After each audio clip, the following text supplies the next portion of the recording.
The only thing we have to fear is fear itself. Franklin Roosevelt said that on the day of his first inauguration. It was a pretty brave statement.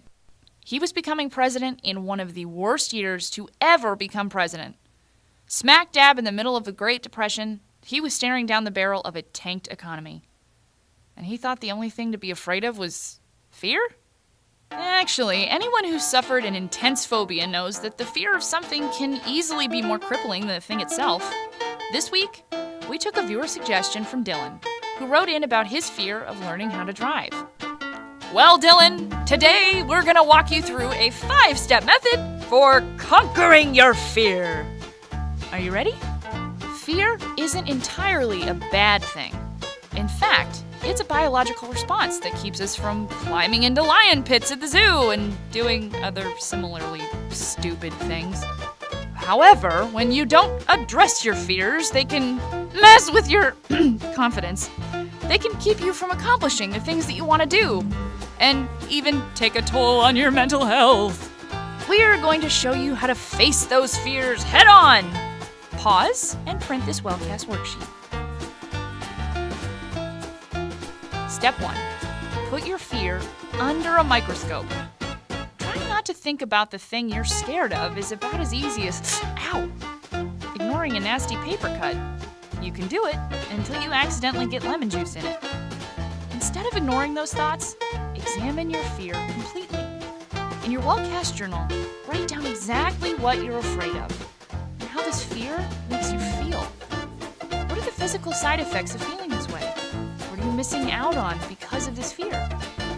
For example, my fear of learning how to drive is making me sick to my stomach every time I get in the car. Ugh, my heart races. I'm too scared to do anything more than back out into the driveway.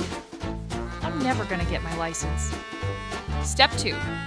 Put your fear into context. Next, on your worksheet, answer the question, logically, what is the worst thing that could happen? Okay, well, if your fear is of driving, the worst thing that could happen is you could wreck your parents' car, take out a mailbox, hit the neighbor's cat. You could run over your dad's foot.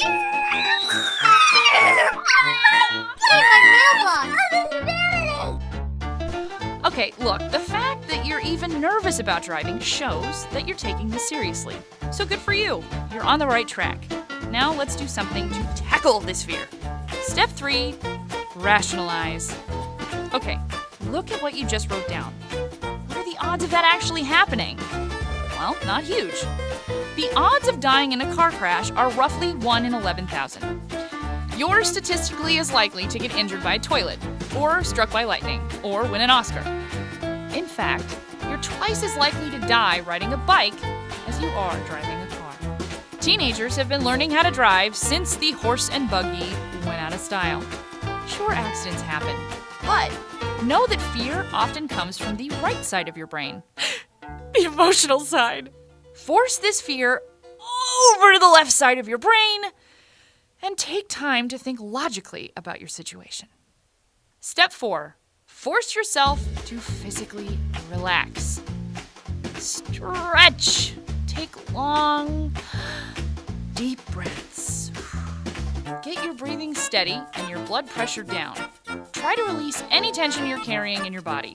When you get scared, you often tense up, and this can cause chronic pain. Step 5. Acclimate yourself to the fear.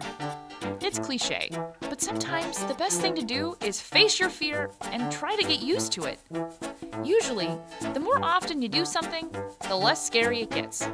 Make a decision to put yourself in the path of things that scare you. As long as these things aren't dangerous, of course.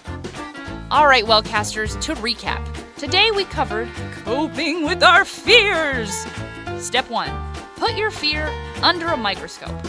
Step 2, put your fear into context. Step 3, rationalize. Step 4, force yourself to relax. And step 5, acclimate yourself to your fear. Tweet us at WatchWellcast, email us at watchwellcast@gmail.com, or leave a comment down below. We'll see you next time.